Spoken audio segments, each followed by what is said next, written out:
Humble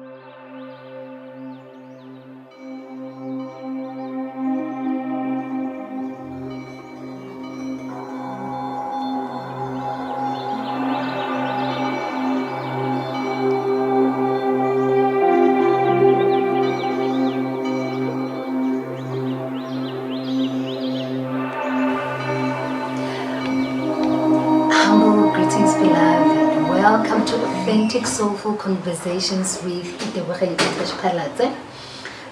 We are here once again to have conversation about all things in life and where we are as people and young people trying to find ourselves, identifying gaps, inquisitive in spirit in the journeys that we are traveling individually and as a collective. My name is Itesh all the way from Makapanstad Kohamusetla. Kimosetsanyana wa Mokhatla Komaudu section. Today I'll be having a conversation with one of my sisters that I hold close into my heart. Her name is Wena Wedwa. She's a healer, she's a creative, a performing artist, she's a musician and all things beautiful. She's a mother, she's a daughter, she's an aunt and a sister. What's on your mind? Who is Wedwa? Okay, yeah. It's always a tricky question when they ask me. Okay, I think Wena Wedwa is just a being, a person who exists for others as others exist for her. She's a lover, she's a creative, Yes, well, singer, DJ, writer. She's a healer, which is a very interesting journey, and I'm so grateful for that. And yeah, I'm human, I'm a person. what has your journey been like? Yeah. Awakening into the divine queen and goddess that you are. Here, it's really been a ride. There are really happy moments, and then there are very anxious and doubtful moments. Yes. I mean, for every one of us, right? Yes. Yeah. And you know, growing up, which I've noticed that a lot of people relate to this. You grow up in a Christian family, and then you're a healer. Yeah. And there's that contradiction because people judge or fear rather what they don't understand. That's right. Specifically from my family, because my dad is a pastor and my mom also. So it's a weird journey. It is. And how has that affected you individually? Oh my word, it's been an emotional wreck. Yeah. Entirely, you know. Yeah. From siblings who don't understand this and they always want to project what they want from me. But then again, I always say that comfort zone is prison. You need to go and explore the world, because the world is a world of wonder. I don't ever want to put myself through a situation where my mind is fixated to one thing. The world is not like that. It's not. As it is, it's not in black and white. It's so not. There's a lot out there that happens, and learning that as a healer has been also a really beautiful journey for me. Yeah. You know, and one of the realizations that I have come across in my journey is that we are born out of our parents, but we are not born for them. Everybody has a soul contract and a purpose that they are here to fill, irregardless of the conditionings or the upbringing that we grew up in. So mostly that we find ourselves conflicted within ourselves, conflicted with the world, conflicted with everything that we do, because when we start awakening, there is no sacred environment that can hold space for us. Actually, talking about holding space, you posted something about holding a space on Facebook and what it really means. How is that relating to For you? me, I found myself comparing holding space to being an empath. So I go through depression, or you go through depression. Yeah. I could be just a human, or I could be an empath. Being a human would be, I wish the best for you, get better. Opposed to an empath, you place yourself in someone else's shoes who's going through that, and that's how you hold space. Because I am saying, listen, I am here. I am going to extract myself from everything else and I'm going to place myself where you are. I am going to put myself in your shoes and we are going to go through it together. Yeah. That's holding space. Holding space is not, I always say it's toxic positivity. You can't, it's like telling someone who has cancer, oh no, pray to God, you'll be fine. It doesn't work like that. It doesn't. It doesn't, and that's a very insensitive thing to say. You are depressed. Oh no, just think positively. It doesn't. But me, I will place myself and say, you're depressed? Okay, we're depressed. Let's go through it. And when you were going, sorry Coco, when you were going through your depressive state of mode, what is the one thing that you've longed for? Humanity and family and friends and people that are around you to do for you that healed or that could have helped you heal quicker? I think one, I would have hoped that they'd be less judgmental. And secondly, being in that situation, I actually don't need your opinion. I don't want you to tell me what you think I should be doing because I'm pretty sure if I could think positively in that state, I would do it myself. Yeah.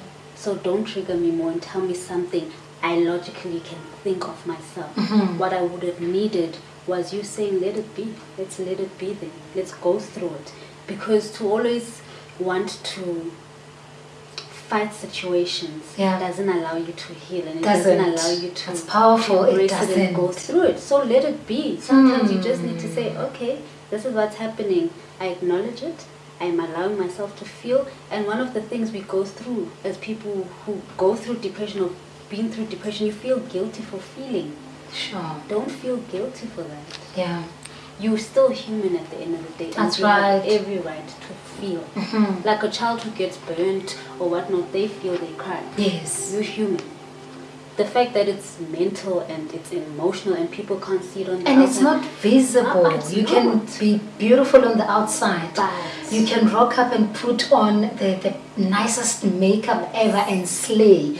But internally you would find that you don't have peace. And there is no resonance whatsoever with your spirit being and your physical being, your emotional being and your mental being. And what are the lessons that you learned when you went through what you went through? I think... Was it necessary? I think it absolutely was. Because it helped me stay grounded and it helped me be okay with myself. Yeah. Because I think also the triggers, the many triggers would come from people making you feel like you're not worthy. You don't have a right to tell me whether I'm worthy or not. You're not my creator. Sure. And this is the thing about us humans, which hurts me, is that we always think we're bigger than life. Life will crush you and show you that you're not bigger than it. Yeah. So I learned be a person. Yeah.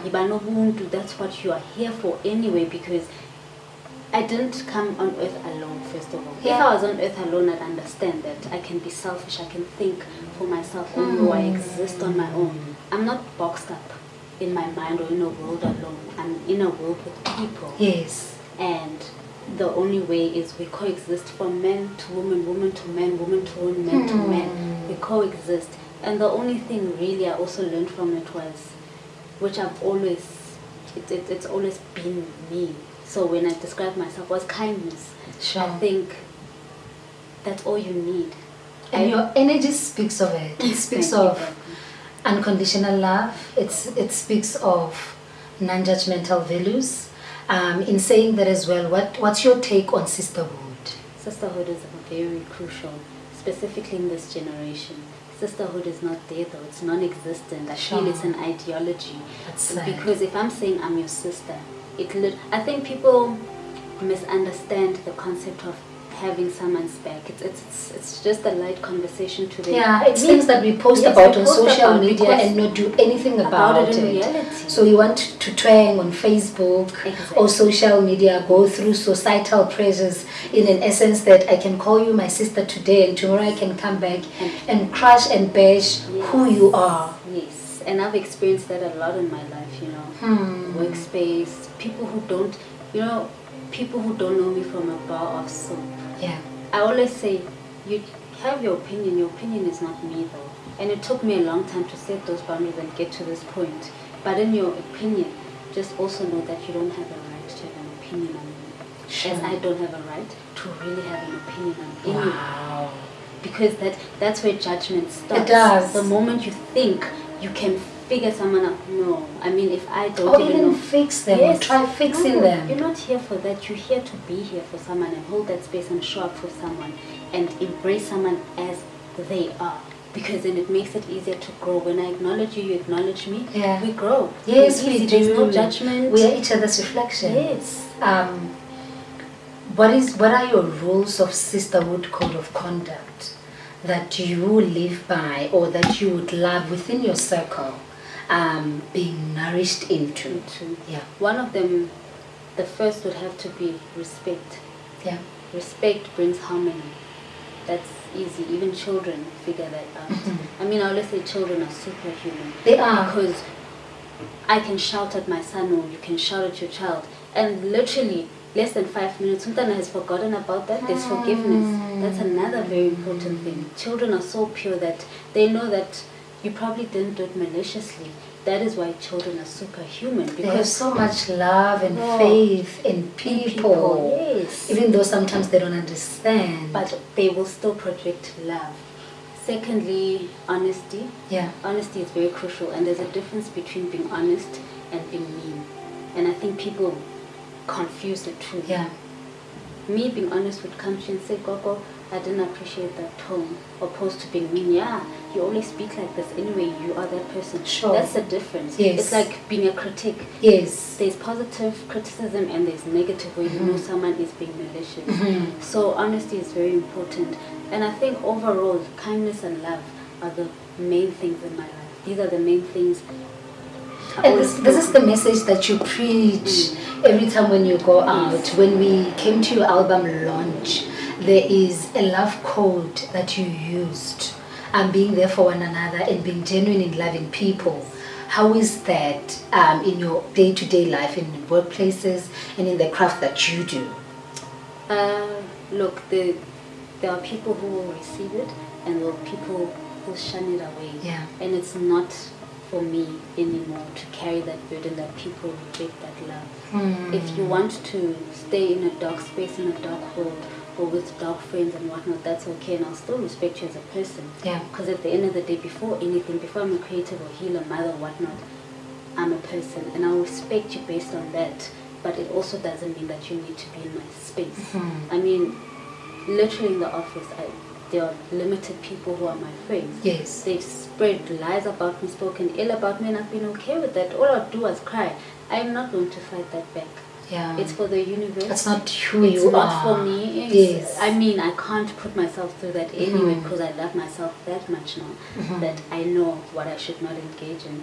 My relationship, very easy relationship. It's a love relationship. My space is a space of love. I mean, being with my boyfriend, Lifa, is so easy. I've never had to ask him for anything. I've never had to ask him or teach him how to love me. That's because you have aligned. Yes. And you have learned to love yourself and to be grounded and centered in who you are. When you are content in who you are, then it's easy for people to receive you as the energy, frequency and vibration that you are. Uzingo, what is your take on having a spiritual coach or healer? I think it's very important because, like, having issues, these people came before us, right? And these people are here to guide us. That's why it's also important to be with someone who's been there, who knows the experience. And like you say, you're a reflection, and what you put out to the world, it brings back to you. It does. I mean, the time when I knew I had this calling, because it's been here for years. I mean, these things started, I think the signs really started showing 2015, 16, 17, 18, and it was tough for me those years. And then I kept speaking to different healers, but I'd never go to them. And then they brought me to you. They even came in dreams. Why did that happen? I acknowledge that because I received a sister, someone who I could say was identical to me, someone who projected love, and my people also then felt comfortable to say, yes, we brought you this way because she's right for you. So we find ourselves in situations where we shouldn't be because we either want to fit in, we want to be loved, we want to try, so we don't need to do that anymore. We are not at that vibration anymore. So yeah. What are you grateful for? I think one, I'm grateful for life. I'm grateful. That's how I answer my phone, right? Yes. Hi, Gogo, how are you? I'm grateful for the gift of life, you know, more than anything else. Yeah. Definitely grateful for life. I think I'm grateful for health as well. Because ever since I accepted the calling and I met you, I've been okay. Physically, Sure. I've been healthy and whatnot. Are you off the depression meds? Yeah, I stopped taking For how them. long? It's probably been since I met you. Okay. I promise you, since I met you, since the day we went to the water and I started speaking to you, I've been okay emotionally. Like there's absolutely nothing that can get me down. Yes, I had my stresses and whatnot, but Like I know, like a normal person. yes. But I know I don't walk alone. Sure. I'm guided Sure. by people who would do anything for me, and I trust in that. And they put people who are also here to protect me. So I'm grateful for that. I'm grateful for my son. Our relationship is much better. You know, after I gave birth, I couldn't connect with him, and that used to kill me every day. I didn't know how to connect with him because I wasn't in a space. And what do you think stemmed that? Was it the pressure of being a young mother? Was it confusion? What is it exactly that you went through? I think really because I had been depressed. Yeah. For the longest time. For the longest time, Yeah. you know. I mean, the first time I initially was depressed was in 2008. And then, you know, you think, I'll be fine, because black parents don't believe in like seeing psychologists and psychiatrists, and you're okay for a while. And then I realized that I have never been happy all these years in my life, to be honest with myself. Yes, there were joyful moments or moments where I thought I was happy, but I was never fully happy. So I think that also just weighed down on me, because I remember giving birth to him and I looked at him and I was like, he's such a beautiful child. And I know I love you, but how do I project this love? Wow. Because also Deep. I think at the time I didn't know how to love myself, because I didn't grow up in a yes, my dad was there, and I know my mom loved me, like I don't doubt that. Yes. But most cases she didn't show me that. She Yeah. showed me her pain side, which was then projected on me in a different way. And perhaps because I wasn't spiritual at the time, I would You've have always understood. been spiritual. Yeah, maybe As the awakening part of it, because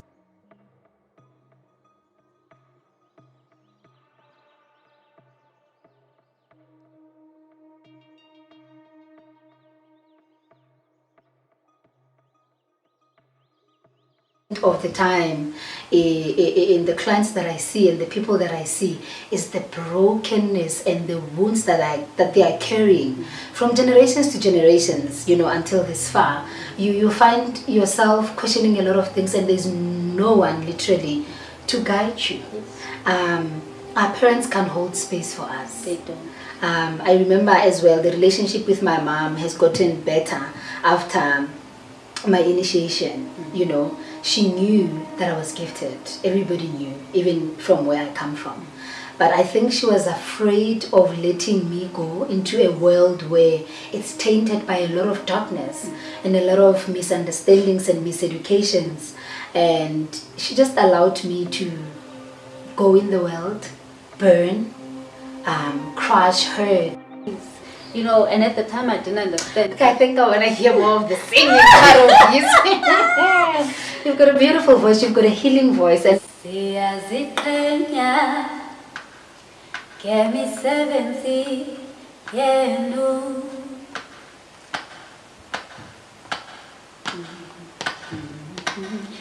Siyaziqhenya ngani, siyaziqhenya. Yay!